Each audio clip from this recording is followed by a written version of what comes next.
Buenos días, 5 de julio, inicio de semana, que esperamos sea muy fructífera para todos ustedes. Hoy vamos a hablar un poco de economía y para ello hemos invitado al economista Fausto Ortiz, y es que de un buen manejo de la misma, sin despilfarro y exceso, que no nos podemos permitir, dependerá el futuro de los ecuatorianos. Bienvenido, economista Ortiz, qué gusto tenerlo con nosotros en esta mañana. El economista Ortiz es máster en economía empresarial por la INCAE de Costa Rica. Ha ocupado varios cargos públicos, viceministro de Finanzas, secretario de Crédito Público, tesorero de la Nación. Es catedrático en varias universidades ecuatorianas y fue asesor también, me imagino, de varias empresas privadas en estructuración de pasivos. Qué gusto verlo a los tiempos de economista. ¿Cómo está? Gracias, buenos días. Gracias por la entrevista. Buenos días. A mediados de año, que ya estamos, mes de julio, y con la expectativa de que la vacunación masiva permita volver a las actividades con normalidad, ¿cuál es para usted el panorama en el ámbito económico? No para usted, para el país realmente, y financiero, a corto y mediano plazo. Sí, el mes de junio termina con una interesante recaudación. El mes de junio se recaudó algo así como unos 1.080 millones de dólares, que fue más que lo que se recaudó en junio del 2020 y también más de lo que se recaudó en junio del 2021. Inclusive si uno chequea el julio de 2019, perdón, en julio del junio del 2019 habrá querido decir, ¿verdad? Ah, sí, perdón, junio de 2019. Ya. Entonces se recaudó más. Y si uno hace el acumulado del primer semestre, entonces estamos 300 millones de dólares arriba del año pasado, pero todavía 1.000 millones por debajo del año 2019. Es decir, todavía si uno piensa que el segundo semestre es un buen semestre en recaudación y estamos en la misma recaudación del año 2019, todavía el año completo 2021 podría quedarse en 1.000 millones por debajo, pero esa cifra será interesante de recuperación en impuestos, porque el año 2020 se cayó 2.000 millones de dólares la recaudación tributaria. Por lo tanto, el gran reto es que el segundo semestre de este año pueda tener una muy buena recaudación, ojalá con algo de reactivación, y la vacunación que ayuda fuertemente en esto, ¿no? Aparte de la vacunación y este aumento de la recaudación del fisco, ¿qué otras cosas son importantes que debamos mantener a muy corto plazo? No sé si se me ocurre el programa del Fondo Monetario Internacional, por ejemplo. No sé si también tiene que ver el crecimiento de la economía a nivel mundial en otros países, ¿no? Sí, desde el sector público el interés debe ser el financiamiento. Hay una expectativa de que el segundo semestre de este año pueda tener un déficit fiscal quizás de unos 3.500 millones de dólares que tiene que ser financiado. Y entonces para el sector público es básico llegar al acuerdo con el Fondo Monetario, que lo va a conversar en el mes de agosto, para poder decir de qué manera va a lograr el financiamiento, porque la plata va a venir de las multilaterales, no puede venir todavía de los créditos internacionales, porque la tasa de interés afuera sigue estando alta para nosotros, quizás cercana al 9 o al 10%. Pero para que la reactivación se dé, la ayuda debe venir desde el mismo sector privado, es decir, el sector privado debe ir a la banca a conseguir plata, la banca a entregar financiamiento, y en la medida que el crédito se empiece a reactivar, también se empezará a reactivar la economía. Por lo tanto, son dos mundos distintos: el sector público preocupándose de su financiamiento y ver cómo trata de pasar este año 2021, mientras que el gobierno trate de darle también condiciones al sector privado para que el sector privado dinamice la economía y recupere el empleo. ¿De qué manera nos puede ayudar el aumento en el precio petrolero en actual? Sí, el petróleo tiene impacto en dos lados, ¿no? El comercio exterior, en donde no hay ningún tipo de duda de que es un alivio enorme. Para tener unos números, 130 millones de barriles exportamos al año, 50 millones de barriles importamos en combustibles, por lo tanto hay una balanza comercial petrolera neta de 80 millones de barriles. Si por cada dólar que suba, entonces el país tendrá 80 millones de dólares adicionales en comercio exterior. Eso implica que si el año pasado fue 33 y este año pensemos que sea 63, hay 30 dólares adicionales en el precio del crudo. Por lo tanto, en dólares de exportación netas serán unos 2.400 millones de dólares que entran al comercio exterior, entran a la economía dolarizada, y eso nos sirve para que la economía también pueda importar y reactivarse de alguna forma materias primas, bienes de capital.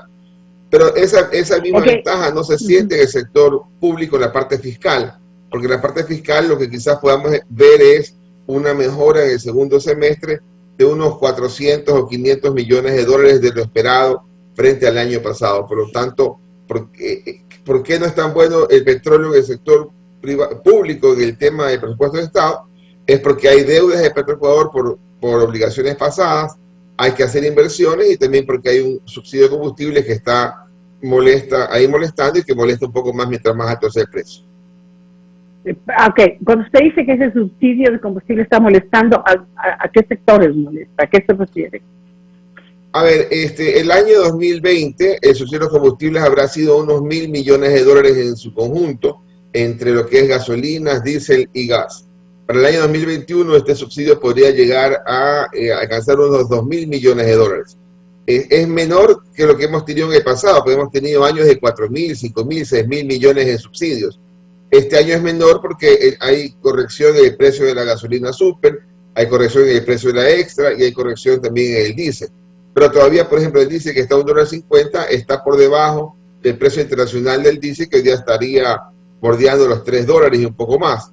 Por lo tanto, estamos todavía en la mitad del camino y habrá que ir aumentando el precio del diésel en la medida que el gobierno logre entenderse con el sector transportista y focalizar el combustible para que el incremento de los precios no le pegue al sector más débil, que es el que toma transporte público. Economista, ¿por qué ha sido tan difícil a través de los años del tema de la focalización de los combustibles? O sea, parecería un tema bastante fácil de llevar a cabo. Es más, ha habido cientos de propuestas durante el gobierno anterior y hay países que lo están haciendo con muchísima efectividad. Tengo entendido que México es uno.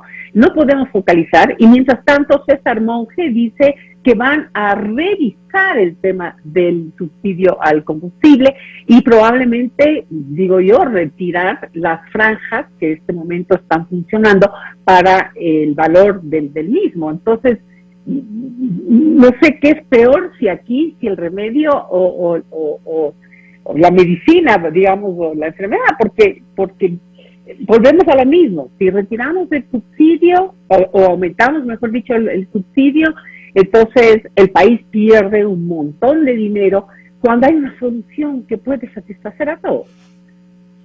Claro, mire que en el precio de la gasolina super, el incremento del precio hizo que la gente cambie su hábito de consumo. En el país se consumían 190 millones de galones de gasolina super y cuando subió el precio bajó drásticamente a 120 millones de galones, y eso la gente se cambió a la gasolina extra, que más o menos en el año el consumo de la gasolina extra son 1.200 millones de galones. Pero en el diésel, que también es un consumo de 1.300 millones de galones, ahí si uno chequea, si fuera $1 de subsidio, estamos hablando de 1.300 millones de dólares de subsidio anual solamente en el tema del diésel. Yo creo que es adecuado que el gobierno pare este incremento de los precios mientras conversa y dialoga con el sector transportista y con los sectores que tengan que conversar para llegar a la focalización. Pero sí es básico que ya empecemos a focalizar y que el subsidio llegue a quien lo necesita, que claramente es el de transporte público, y no a contrabando y no a gente que puede pagarlo en sus vehículos que no son necesariamente de uso público, transporte público de alimentos, ¿no? Entonces, ¿usted está a favor de que se socialice todavía más el tema de la eliminación o no del subsidio a los combustibles al tiempo que se trabaja en la focalización? Pero usted habla de los transportistas. Tenemos también la amenaza de la CONAIE a través de Leonidas Issa, por ejemplo, en donde ahí él no habla de un diálogo, él habla simplemente de que hay que volver al subsidio de los combustibles, a los valores que teníamos antes, y punto. O sea, no hay vuelta luego. Claro, eso va a ser complicado. Yo creo que fue un gran avance haber pasado de eso 1.08 a 1.50 actual en el diésel. Yo creo que eso no puede retrocederse.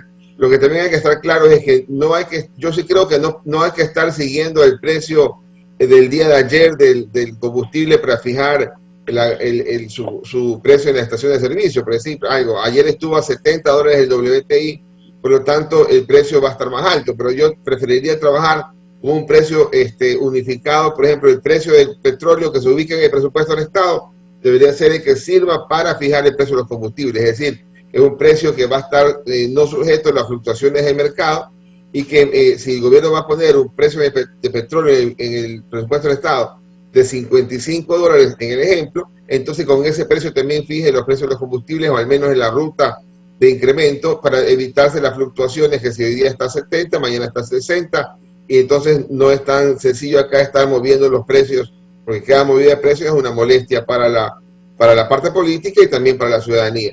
Y yo creo que esta ruta de incrementar el precio al precio internacional debe ser una ruta que se transite en una sola dirección hacia esa fijación, pero también es importante la focalización. Sin la focalización será un problema político enorme, más difícil de enfrentar cuando tenga que buscar compensar con impuestos esos subsidios. Y no hace sentido que tengamos que poner un incremento en impuestos para financiar una subida de subsidios. Pasando a otro tema, perdón, aquí tengo un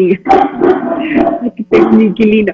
Según el Banco Central, habrá un crecimiento este año de aquí en adelante, del 2.8%.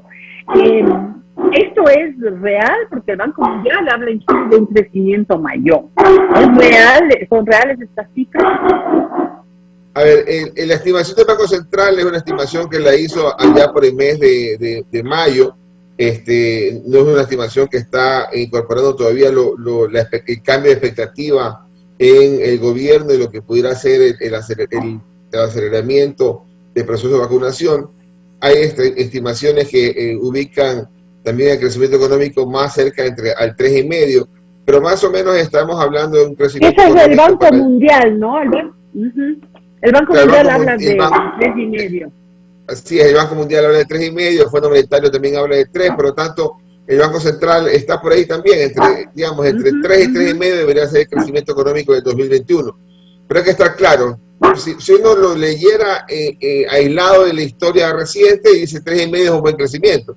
Pero si uno lo mira, 3,5% después de una caída casi del 8% del año 2020, es una mala recuperación, porque lo que hemos tenido es una gran caída y un rebote, pero el rebote es muy pequeñito. Y ese quizás es de los mayores problemas que tenemos en la economía ecuatoriana, que mientras América Latina la caída del 2020 la recupera en 2 años, Estados Unidos en un año, China en unos cuantos meses, a nosotros todavía nos está tomando la expectativa de que esa caída del 2020 y llegar a las cifras del 2019 en crecimiento económico nos tome a la vuelta de 4 o 5 años. Y ese es el gran reto del gobierno, ver cómo acelera esa recuperación para que podamos crecer un poco más en el 2021, 22 y posteriores. Las cámaras de comercio hablan de buenas noticias en el ámbito de la reactivación comercial en términos generales. Va a depender mucho también de la movilidad, de la movilización, digamos, todas las limitaciones que hemos venido sufriendo en cuanto a horarios y aforos. El rato que eso se distensione un poco más, pues, las noticias mejorarán aún más. Sin embargo, la reactivación de la producción no está con las mismas perspectivas. ¿Qué pasa con las reformas a la ley que están esperando este sector, con las reformas a la ley laboral y también fiscal, que no acaban de llegar a la Asamblea? Sabemos que apenas tiene un mes de gestión el gobierno, pero lo que sí espera los diferentes sectores es por lo menos un direccionamiento, saber qué es lo que va a contener y para cuándo se puede prever que llegue. ¿Cuán necesarias son estas reformas de la ley para la reactivación, tan esperada reactivación? Sí, Estamos viviendo un momento medio complejo porque la gente quiere que la economía crezca, que haya reactivación, que es decir, que mejore la actividad económica, pero también queremos que haya un control en el gasto público, un control en el déficit fiscal. Sí. Y esas dos medidas, crecimiento económico y contracción fiscal, van en dos vías opuestas, ¿no? Mucho esfuerzo el gobierno quiere hacer en el tema de reactivación, pero si hace un esfuerzo también enorme en el tema de recortar el déficit fiscal, al final se terminan equilibrando y podría ser más fuerte el ajuste que el crecimiento. Por eso es que es complicado juntar las dos políticas, porque uno diría, si quiero recortar el déficit fiscal, debería subir impuestos, pero cuando subo impuestos voy en contra de la reactivación.